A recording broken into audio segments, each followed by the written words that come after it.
اکثر لوگ نماز کیوں نہیں پڑھتے؟ یہ جو بات بتانے لگا ہوں اس پر ذرا غور کیجیے گا۔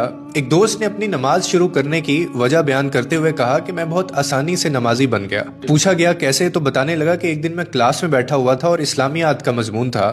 استاد آئے اور سوال کیا کہ آپ کے خیال میں لوگ نماز کیوں نہیں پڑھتے؟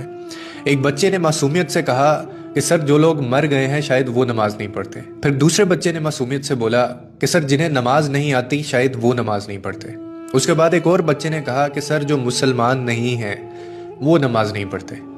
پھر ایک اور طالب علم اٹھا اور کہنے لگا کہ جو لوگ اللہ سے نہیں ڈرتے سر وہ نماز نہیں پڑھتے۔ وہ کہنے لگا میں یہ سب سن رہا تھا کہ اچانک میرے دل میں ایک سوال اٹھا اور میں نے خود سے کہا کہ میں تو زندہ بھی ہوں، مجھے نماز بھی آتی ہے اور میں مسلمان بھی ہوں اور میں اپنے رب سے ڈرتا بھی ہوں، پھر میں کیوں نماز نہیں پڑھتا؟ کہنے لگا میں خود ہی اپنے سامنے کھڑا ہو گیا کیونکہ میرے پاس کوئی جواب نہیں تھا اور مجھے خود سے گھن آ رہی تھی، اور پھر میں نے خود سے ایک سوال کیا کہ اگر قبر کی پہلی رات مجھ سے پوچھا گیا کہ تم تو زندہ بھی تھے، تمہیں نماز بھی آتی تھی، تم مسلمان بھی تھے، تم اللہ سے ڈرتے بھی تھے، تو پھر تم نماز کیوں نہیں پڑھتے تھے؟ اس کے بعد پھر میں کیا جواب دوں گا؟ اس نے مزید کہا کہ یہ وہ لمحہ تھا جس نے مجھے ہلا دیا کہ ہم اکثر سمجھتے ہیں کہ ہمارے پاس وقت ہے، ہم بعد میں شروع کر لیں گے، ہم بڑھاپے میں پڑھ لیں گے اور ابھی ہماری زندگی باقی ہے، مگر حقیقت یہ ہے کہ موت کسی وقت کا اعلان نہیں کرتی۔ اگر آپ نماز نہیں پڑھتے